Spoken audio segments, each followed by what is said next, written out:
everyone, it's been a long time, but it's me, a funny Sonic news guy, and the trailer for Crossworlds came out. You guys have probably all seen it by now, and I'm very optimistic about it. I do have some concerns, which I'll get into later in the video, but I'm the news guy, not the opinion guy, so I'm gonna get into the actual gameplay that leaked, and it wasn't in the trailer. As you can tell, the trailer had no HUD or anything like that, so we know this is entirely separate, as well as the manual for the game that Sega accidentally put out early, and shows a bunch of info that literally nobody has known before this. So we now actually know quite a lot about this game, as well as information from other outlets, such as how the Extreme Gear, which for those who don't know, that's the name of the riders boards, will play, and how it's actually going to be quite different from the other vehicles, with unique controls and everything. And the manual is 7 pages long, so without further ado, let's just get right into it. Do the YouTube thing, drop a like, double check you're subbed. Sometimes you're not, and you know, it helps me out, so you might as well do it. And make sure your bell is set to all for notifications, because honestly, I don't post nearly enough, so if you miss a video, you're missing like all the Sonic news for a whole month. Like, what an idiot! Sorry I got worked up, but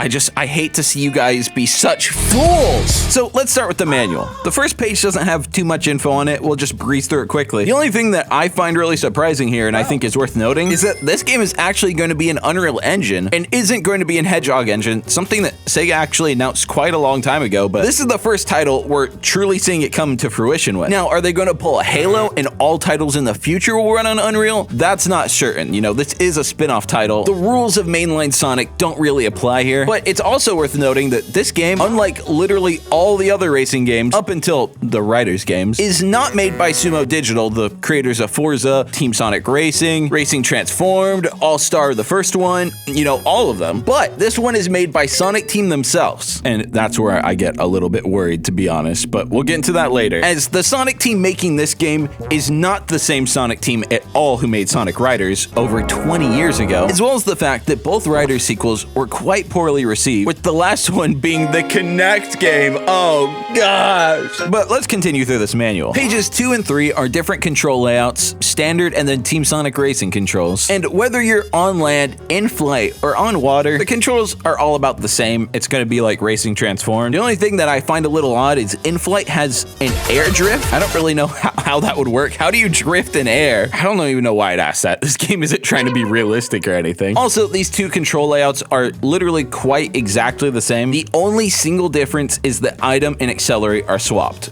That's it. However, this is where it gets interesting. So we get into the actual like gameplay mechanics of Crossworld, and that's that quote, at the end of the first lap, the racer in first place chooses to go into one of 2 travel rings. The second lap takes place in the selected Crossworld. Different Crossworlds will appear in every race, which we'll go into later as we got a picture of all the main courses and the Crossworlds that are going to be here. But to quickly give my thoughts, I think this is awesome. Rather than just doing 3 laps around the same course over and over again, I think the second lap being something entirely different and new is a really cool concept, and I'm excited to see how it plays. If Sonic Team is able to pull this off, which while they've been doing really well lately, they also, you know, don't have much experience with racing games and have historically been pretty bad when it comes to trying new formats and stuff they're not familiar with. However, I am optimistic, and if they pull this off, this game is going to be a hit. I mean, while there's like a ton of kart racing games and clones of Mario Kart because that genre is not as popular anymore, obviously there's no way it can beat Mario Kart in any universe. However, will it beat the CTR remake that came out a couple years ago?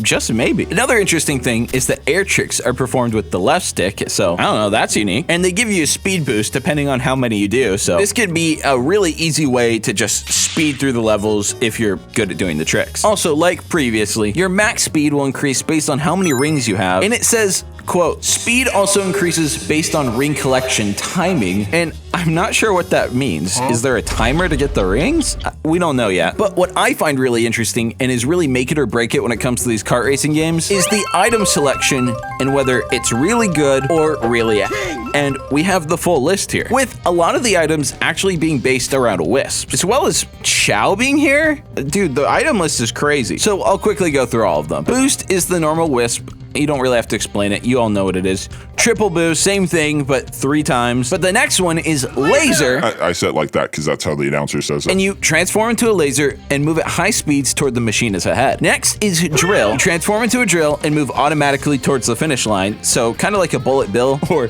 should I say a bullet drill? Guys, I know I'm not funny. Please don't unsubscribe. Next is a warp ring. You warp to the machine ahead and crush it. Being a car, I assume they'll respawn after that, but I don't know why that one's under acceleration and not attack. Probably because it gives you a boost as well as attacking, but the warp ring is one that I know is going to be super frustrating. The next power-up is Monster Truck, which is really interesting to see. So, Shadow on the cover, who's in a monster truck. That's not like a different cart you could unlock, but actually him using a power-up, something that's interesting to know. And when you're in the monster truck form, you crush all the machines that you drive over. Makes sense. I actually think that's going to be super cool. Next is Omochao, and it creates a path of rings, and picking them up makes you accelerate and go faster. That'll be kind of cool. Next is the bonus ring, which just gives you 100 extra rings. It makes you not temporarily go faster, but just consistently go faster. So that actually could be like a game winner in itself. Next one is Homing Punch, which locks on and punches the car ahead of you, as well as the triple Homing Punch, which just gives you the same ability, but 3 times. And it's funny, the Homing Punch is red, and it locks on. It's quite literally a red shell, but they made it like a missile boxing glove thing. And the next one is the Rocket Punch, which, note that it's green, and its description says, fly straight ahead and bounces off walls. When locked on, it will home in on its target. So it's essentially like a green shell. However, if you're staring at the guy long enough, you actually do have the ability to lock on with this. So I don't know, what color is in between green and red? Because it's kind of both. It's like a brown shell. As well as the triple Rocket Punch, you could imagine it's just the same thing 3 times. However, the next one, Slicer, that's kind of interesting. It splits the machine ahead in half, I assume destroying them, and the target drops an item. So that's going to be really beneficial because you not only destroy the car and they have to respawn, but you also get a bonus item. So you could get the Slicer and then get another Slicer potentially. Now the next one, I'm not sure how it's going to work, but does sound interesting. It's just bomb, and it throws a bomb that increases the size the longer it's held, and the longer the bomb, the larger the explosion. So I'm not sure if holding it too long makes you blow yourself up or how it works, but that could be extremely destructive, especially if it can take out like 4 or 5 racers. Next item is King Boom Boo, you know, from Sonic Adventure 2. Holy, that rhymed. And he's quite literally the blue shell. When you summon him, he attacks the machine that's in first place. So he'll literally just go to the first place racer and hurt them. It's literally the same as a blue shell. I'm telling you, Mario Kart perfected the formula. We're all just trying to be them. Everyone wants to be the king, but they'll all have to kiss the ring. The next item is Slime. Blocks the vision of other machines and reduces their speed, causing them to drop all their items. So kind of like the blooper, the inks in Mario Kart, of course. However, I don't remember if that makes you drop your item or not, so could be a little bit different. The next one is actually original and isn't inspired by Mario Kart, and it's weight. You drop a weight on the machines in first and second place to crush them, causing them to drop all of their items. So it affects first and second place. So if you're in the third, this could be an instant game winner if you use this. This next one actually doesn't seem to be attacking and really just helps everyone. And it's Dark Chow. Dark Chow forcibly grants items to all machines, and if a player already has an item, a new one will be selected. So I really don't see how that can be bad unless they have a really good item they've been holding on to. And why is it Dark Chow? Maybe because it doesn't help the player, but Dark Chow's supposed to be like evil, but just giving everyone items is actually quite friendly. He's just a friendly little guy. He's just misunderstood, okay? Nobody understands the Dark Chow. The next item is Void. It attracts items from further away, rings, items, and even nullifies some attacks. And it is a wisp, you know, it's the Void Wisp. But I think that's going to be pretty cool. I mean, the pain you feel when you just barely miss an item box and you have to go like 50 feet without an item, especially if you get attacked, it just hurts your soul. And now that won't happen. So that's good. The next item is Shield. You become invincible, faster, and harder to blow away. I'm gonna be honest, I don't know what that means. Is there gonna be like wind obstacles in these levels? Are you gonna get thrown off the map? It says even upon contact with an opponent. So I don't know. I even looked through the rest of the items. There's nothing that blows people away. So it must be like a level obstacle or something. Which, speaking of blowing away, this next item doesn't do it, but you think it would because it's Tornado. Its description is create a tornado around the machine to protect against some attacks and deal damage to other machines on contact. But again,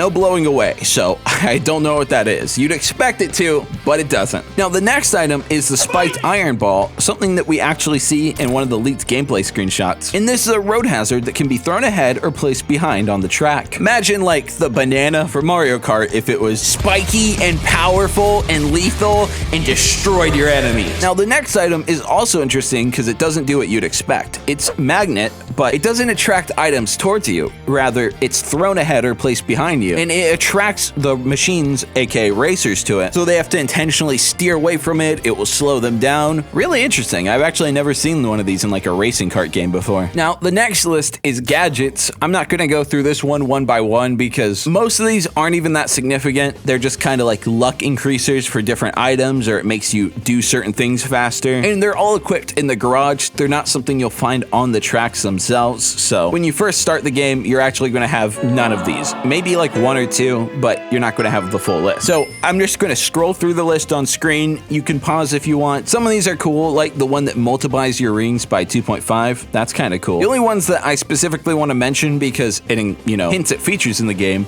is Slipstream will be returning. In case you don't know, that's like draft. When you're behind a vehicle, you go faster. It kind of levels out the playing field a little bit, so people who are further back in the line and stuck in like 8th place or so can have a little advantage when trying to get up to maybe 3rd or 4th. And this item extends the range of that. Another one gives you a boost whenever you collide with a machine. That's kind of cool, I guess. But the rest are otherwise pretty basic. Some increases your chance of getting certain items, but since it's per car, you're just going to choose one you really like and kind of just play with that forever. And my theory, game theory, is that the gadget most people will choose is Item Stock Plus because it gives you a 3rd item. I think that will be really useful, as well as add Warp Ring. You start the race with a Warp Ring and it will appear in item boxes, something that indicates that without this gadget, the Warp Ring isn't going to be in item boxes. And since that's a really useful item, so a lot of people are probably going to be picking this up, as well as the one that swaps your item. That could be pretty useful in case you get a garbage item, but it also might not be that useful. Things like perform air tricks faster,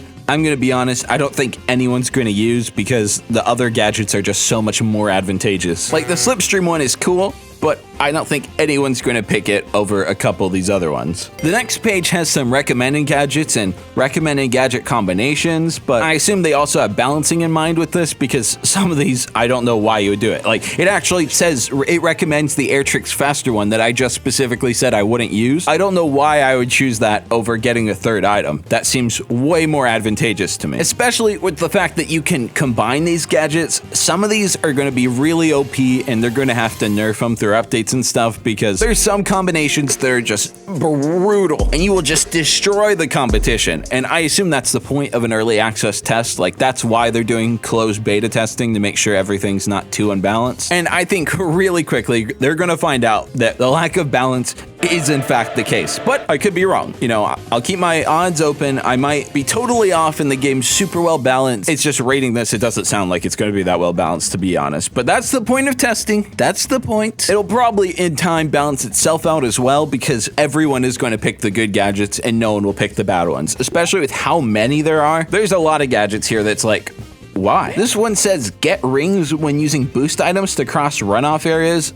What? Why would you even want? Who cares? Also, collide with a machine to get a boost. It sounds useful, right? But if the other person has that gadget too, you guys are just going to both be boosting. In fact, you might even be OP because if you guys are both boosting and both running to each other, that's unlimited boosts. I mean, again, this sounds really unbalanced to me. The last slide is just about save data. Doesn't really matter. Mostly it's just warning against using PlayStation's cloud saving system. So again, it's just a beta. It's all going to be deleted at the end anyways. Who cares? But what we do care about is the other information, which comes via the Japanese website and is about the levels and the crossworlds. One thing that I think is worth mentioning is there's one level that everyone thinks is going to be Afterburner, like it was in Sonic Racing Transformed. However, it's been confirmed this is Metal Harbor. This is not a Sega level. It's said that Sega characters will appear, probably through DLC most likely since we didn't see them. But unlike the Sega and All-Stars Racing Transform games and whatever, the main focus of this is Sonic. If there are other characters and levels, they'll be DLC.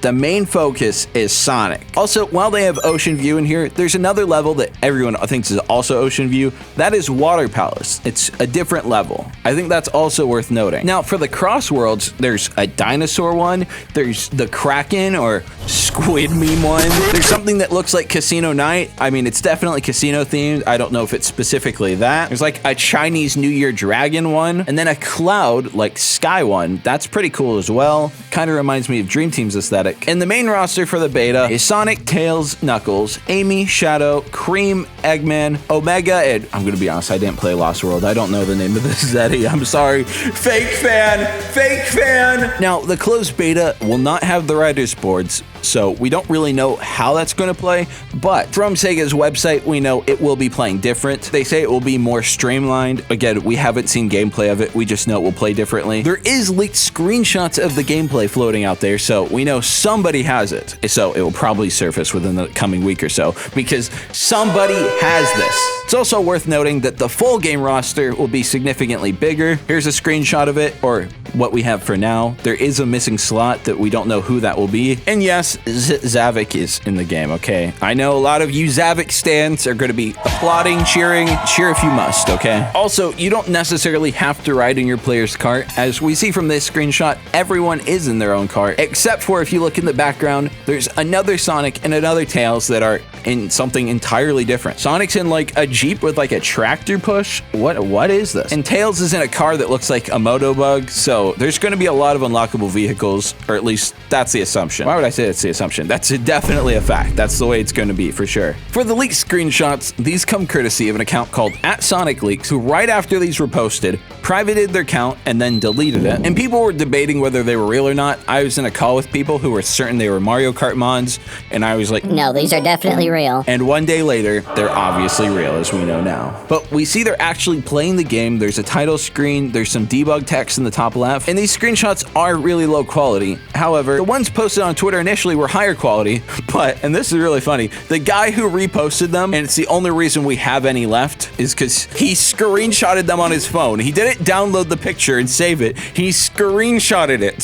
So it's like extra low quality, but we see the spike ball, the tornado, we see them running, and we see the HUD too. So this is actual gameplay. Plus, we see some of the Extreme Gear Riders gameplay. It's assumed this is a tutorial. Maybe there's just nobody else, because unlike the other ones, there's no first or second place indicator here. It's just raw gameplay. And that's where my concerns do start to come in, because the game looks good, but visually it just looks a little off. Something looks eerie about it. And again, it's not finished and it's not made by Sumo, so there's a little bit of a lack of experience here, especially since so many from the people who made Riders are no longer at Sonic Team. Many are even retired from gaming in general. And let's be honest, graphics aren't everything. They don't even really matter that much. But in terms of gameplay, Sonic Team doesn't make racing games, so they're not that experienced with it. Now, Sumo might have some role consulting, since they did make Team Sonic Racing, and Team Sonic Racing does seem to be integrated in this game a lot, as well as Racing Transformed. Obviously, I'm optimistic, and I hope it plays well. I hope it's amazing, because this looks like the ultimate racing game. It has the Riders, Racing Transformed, Team Sonic Racing, and it's the Crossworld sections. It's like all the games combined. It looks awesome. It's like the Smash Bros. Ultimate of Sonic racing games, but it's not by the people who made most of those racing games, so I'm a little skeptical. Also, update, future Jaden. It turns out I'm correct about Sonic Team not being experienced. So Sega actually pulled in the developers behind Initial D the arcade, something that I actually think looks really cool, and when I go to Japan, I'm definitely going to play. And they have much more racing experience, so they're helping Sonic Team out. And that does make sense, because again, just vanilla stock Sonic Team on their own, I'm sorry to say this, I know there's a lot of bootlickers in the audience, but they just can't pull it off, okay? So it is actually really reassuring to see more experienced developers are helping them out. And the closed beta is also only for PS5 users, a system that I don't own, as well as the fact that all the play dates are gonna be while I'm in Japan. So I have zero possibility of playing this game. Even if I went on a friend's PS5, I'm not going to be in the freaking country. So I'm gonna be watching videos just like you guys. I have friends that are in the beta, so I'll just have them show me some gameplay, I guess, and ask their thoughts. But that's the extent of how I'm gonna be able to see the gameplay, so we'll see how good it is. And with that, join my Discord. I'm doing watch parties, and I'm going to start doing Fortnite custom games with friends and other people, since I do have a creator code, and it would be cool if we could get 100 people in there for a Fortnite game. That would be freaking epic. Even 50. for like a custom game would be pretty cool. Plus, we could do prop hunt in there. So many fun possibilities. So join the Discord in the description. Like and sub. That's important. And I was actually ruining my break for another video I was working on, but this is going to come out first. So notifications on. Keep your eyes peeled. That video is going to be a lot more polished. I mean, this one wasn't even scripted. That one will at least be scripted and probably funny. And hope you liked. Like the video. Bye bye. Bye bye. Subscribe.